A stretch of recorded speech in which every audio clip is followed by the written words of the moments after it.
बिस्मिल्लाहिर्रहमानिर्रहीम अस्सलामुअलैकुम। Welcome to my channel. आज हम पढ़ेंगे जीएससी 101 में शॉर्ट लेक्चर नंबर 5 जिसका नाम है न्यूटन लॉज ऑफ मोशन। सबसे पहले हम मोस्ट इंपॉर्टेंट एमसीक्यूज और पॉइंट्स देख लेते हैं जो कि इस लेक्चर के अंदर मौजूद हैं। Mechanics has two branches, kinematic and dynamic. Mechanics की दो ब्रांचेस होती हैं, एक होती है काइनेमेटिक और दूसरी होती है डायनामिक। काइनेमेटिक जो है हम अपने 1 से लेके 4 तक जो हमने लेक्चर पढ़ लिए हैं उनके अंदर पढ़ चुके हैं। अगर आपने नहीं पढ़ी तो मेरे चैनल के ऊपर प्लेलिस्ट मौजूद है, आप जाएं, देखें, लेक्चर लें और उसके बाद अपना फीडबैक भी दें और मेरे चैनल को ज़रूर सब्सक्राइब करें, कैंपस में भी शेयर करें।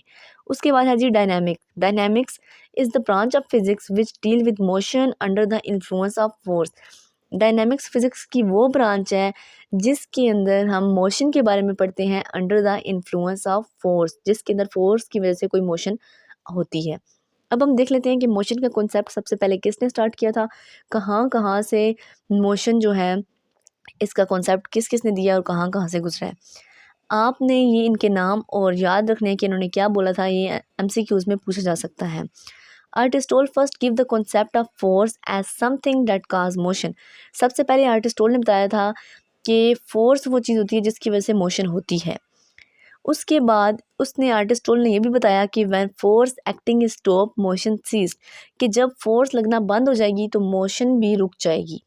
सीज्ड का मतलब है कि रुक जाएगी, स्टॉप हो जाएगी, यानी कि अगर कोई फोर्स नहीं लग रही तो कोई भी मोशन नहीं होगी। Then 2000 years later Galileo said that Aristotle did not explain why a tossed ball flew in air after the force on it our hand has ceased to act। कि 2000 साल बाद गैलीलियो ने कहा कि आर्टिस्टोल ने तो कहा था कि जब फोर्स रुक जाएगी तो मोशन भी रुक जाएगी, मगर जब हम बॉल जो है उसको टॉस करते हैं, उसको हवा में फेंकते हैं, अब हमारे हैंड में तो नहीं है बॉल, तो वो ऊपर जाता है, चलो फोर्स लगी, वो ऊपर चला गया, बट वो ऊपर से नीचे क्यों आता है? अब उसके ऊपर कोई फोर्स तो लग नहीं रही जो नीचे उसको धकेले या नीचे आए।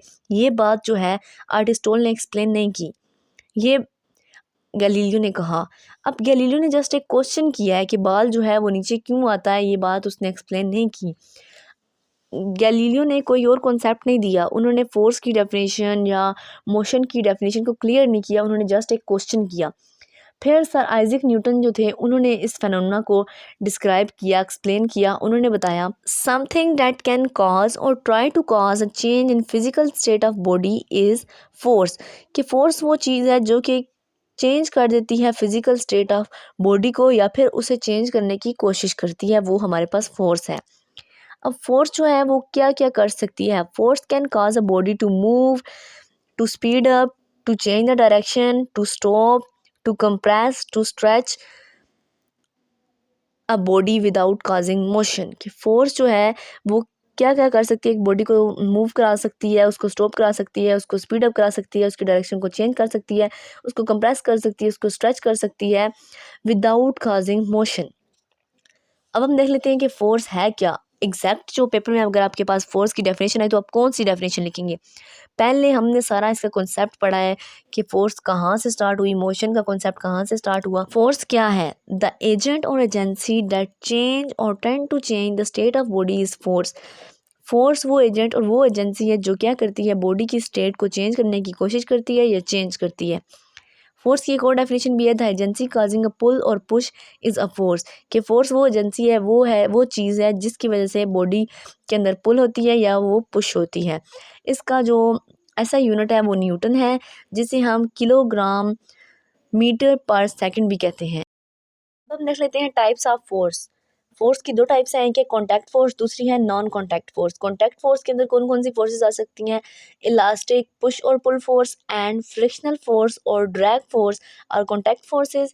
और जो नॉन कॉन्टैक्ट फोर्स है उसमें आ जाती है gravitational force and magnetic force. Gravitational force कौन सी होती है?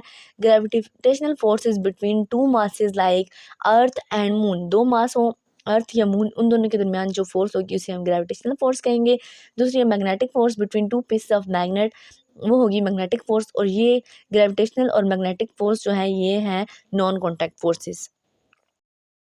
अब हम देख लेते हैं Newton first law of motion. ये आपका शॉर्ट क्वेश्चन आ सकता है कि right the Newton first law of motion, या फिर एमसीक्यूज में भी कुछ पूछा जा सकता है, ये आपने बहुत अच्छे से समझना है। every body continue in a state of rest or of uniform motion in a straight line unless an external unbalanced force act upon it. This is known as law of inertia.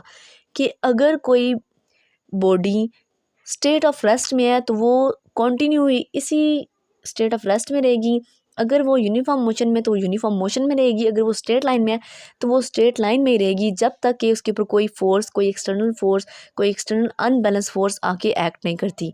इस law को हम law of inertia भी कहते हैं। आप ये दोबारा concept को रिवाइज करें कि अगर कोई चीज़ रेस्ट में है तो वो रेस्ट में रहेगी जब तक कि उसके ऊपर कोई फोर्स आके एक्ट नहीं करती, और अगर कोई चीज़ यूनिफॉर्म मोशन में है तो वो यूनिफॉर्म मोशन में रहेगी जब तक कि कोई और फोर्स आके उसके ऊपर एक्ट नहीं करती। अगर कोई स्ट्रेट लाइन में मूव कर रहा है कोई ऑब्जेक्ट या कोई भी चीज़, तो वो स्ट्रेट लाइन में मूव करता रहेगा जब तक कि उसके ऊपर कोई और फोर्स आकर एक्ट नहीं करती। इस लॉ को हम कहते हैं लॉ ऑफ इनर्शिया या Newton first law of motion. अब हम देख लेते हैं कि बेसिक ट्रिग्नोमेट्री जो फिज़िक्स में हम पढ़ते हैं वो है कार्टेशियन कोऑर्डिनेट सिस्टम। इसके अंदर 3 म्यूचुअली परपेंडिकुलर डायरेक्शंस होती हैं जो कि है एक्स, वाई एंड जी, और 3 डायमेंशनल सिस्टम जो है इसे हम कहते हैं known as real life system of coordinates. इसके अंदर देखें ये आपको एक ग्राफ शो हो रहा होगा, एक एक्स एक्सिस है, दूसरी वाई एक्सिस है, नीचे जो है वो जेड एक्सिस है।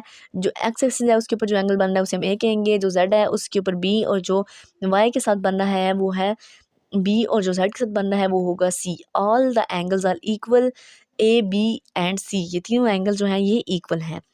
अब हम देख लेते हैं कि why we use coordinate system. जो कोऑर्डिनेट सिस्टम है एक्स, वाई और जी, ये हम क्यों पढ़ते हैं? In physics we are dealing with 2 dimensional space. कि फिजिक्स में हम 2 डायमेंशनल स्पेस के बारे में पढ़ते हैं, तो इस वजह से हमें जो कोऑर्डिनेट सिस्टम है इसको समझना पड़ेगा, इसको हमने देखना होगा, इसके बारे में हमें जानना होगा। सबसे पहले अब ये जो फिगर्स हैं आपको शो हो रही होंगी, एक सर्कल है, इसमें ग्राफ बना हुआ है, एक्स एक्सिस है, वाई एक्सिस है। एक्स हमारे पास जो वो किसके इक्वल होता है, is equal to r cos theta, और वाई हमारे पास होता है आर साइन थीटा। और एक और भी बना हुआ है उसमें भी यही इसको जूम करके दिखाया गया है, और जो एंगल है वो हमारे पास थीटा है, और हमारे पास आर है, इसका रेडियस दिखाया गया है। अब देखते हैं ट्रिग्नोमेट्रिक रेशियोज इसके अंदर क्या यूज़ हो रही हैं। Sine theta is equal to y by r, और कॉस थीटा हमारे पास होता है एक्स बाई आर। अब टेन थीटा हमारे पास इक्वल होता है साइन बाई कॉस के, तो साइन बाई कॉस की वैल्यूज़ हम देखते हैं, साइन जो और आ रहा है दोनों कैंसिल हो जाएंगे और हमारे पास वाई बाई एक्स आ जाएगा। और अगर हम इसके ऊपर स्केयर अप्लाई करें, या हमारे पास फार्मूला होता है x square plus y square is equal to r square. इसके बाद हम देख लेते हैं कि मास क्या है। Quantity of matter in an object और the ability of matter to resist against the action of force is mass. SI unit is kilogram और it is a scalar quantity. कि मास जो है वो मैटर की वो क्वांटिटी है जो, और एबिलिटी है जो क्या करती है, resist against the action of force, जो कि रेजिस्ट करती है against the action of force की। अब हम देख लेते हैं Newton second law of motion. Newton second law of motion जो है वो acceleration produce in a body is directly proportion to the applied force and inversely proportion to the mass of body. कि Newton second law of motion में बताता है कि जो हम एक्सेलरेशन अप्लाई करते हैं वो डायरेक्टली प्रोपोर्शन होता है फोर्स के, यानी कि अगर एक्सेलरेशन इंक्रीज़ हो रहा है तो फोर्स भी इंक्रीज़ होगी, अगर एक्सेलरेशन डिक्रीज़ हो रहा है तो फोर्स भी डिक्रीज़ होगी। और इन्वर्सली प्रोपोर्शन होता है मास के, यानी कि अगर एक्सेलरेशन हमारे पास इंक्रीज़ कर रहा है तो मास डिक्रीज़ करेगा, और अगर एक्सेलरेशन हमारे पास इंक्रीज़ कर रहा है तो मास डिक्रीज़ करेगा, मास इंक्रीज़ कर रहा है तो एक्सेलरेशन डिक्रीज़ करेगा। अब इन दोनों को हम कंबाइन करें, by combining acceleration is directly proportion to F by m हो जाएगा। जो प्रोपोर्शन है इसका साइन हम हटाएंगे तो हमारे पास एक कांस्टेंट आ जाएगा। कांस्टेंट जो है F is equal to constant cross m a, तो हमारे पास ये बन जाएगा F is equal to M a, constant भी बीच में आएगा। In SI unit of force, अब फोर्स का ऐसा यूनिट हमारे पास न्यूटन होता है। एंड अब न्यूटन को हम कैसे डिफाइन करेंगे? न्यूटन की डेफिनेशन है व्हाट इज़ न्यूटन। हमें पता है कि फोर्स का जो यूनिट है वो न्यूटन होता है, और न्यूटन की डेफिनेशन क्या होगी, 1 newton force cause an acceleration of 1 metre पर second in a mass of 1 kg। कि एक जो न्यूटन है उसके अंदर क्या होता है, एक्सेलरेशन कितना होता है 1 मीटर पर सेकेंड का, और मास 1 kg का होता है। तो न्यूटन हमारे पास इक्वल होगा किलोग्राम मीटर पर सेकेंड, और 1 newton is equal to constant multiply 1 kg multiply 1 ms-2। अब देखिए 1 न्यूटन है तो हमारे पास कांस्टेंट की वैल्यू भी 1 ही आएगी, क्योंकि सारे 1 है, इसीलिए हमारे पास कांस्टेंट भी 1 आया है। और जो हमारे पास क्वेश्चन था ना f is equal to M a, हमारे पास बनता f is equal to constant m ए।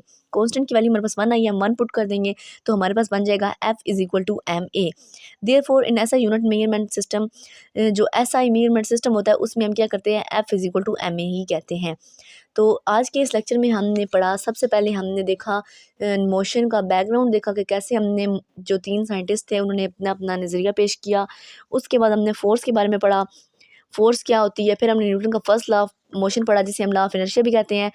उसके बाद हमने कार्टेशियन प्लेन देखा। फिर हमने मास के बारे में पढ़ा कि मास क्या होता है। एंड लास्ट पे हमने पढ़ा Newton second law of motion. उसकी फिर हमने थोड़ी सी डेरिवेशन देखी और फिर हमने देखा कि f is equal to M a होता है हमारे पास। तो कैसा लगा आपको ये लेक्चर, कमेंट सेक्शन में ज़रूर बताइएगा। बहुत मेहनत होती है इन लेक्चर्स को बनाने में, इनकी वीडियो एडिट करने में, तो आप अप्रिशिएट किया करें। आप देखते हैं लेक्चर मगर सब्सक्राइब नहीं करते, आप सब्सक्राइब किया करें, कमेंट करें अच्छा सा कि आपकी हेल्प हो रही है इनसे या नहीं हो रही। और अगर कोई और आपका ऐसा सब्जेक्ट है जिसमें आपको मुश्किल पेश आ रही है और आप चाहते हैं कि मैं उनके लेक्चर्स बनाऊं, तो इंशाल्लाह मैं पूरी कोशिश करूँगी कि आपकी डिमांड पे लेक्चर्स बनाने की। आप मेरे चैनल को ज़रूर सब्सक्राइब करें, कैंपस में भी शेयर करें। तब तक के लिए अल्लाह हाफिज़।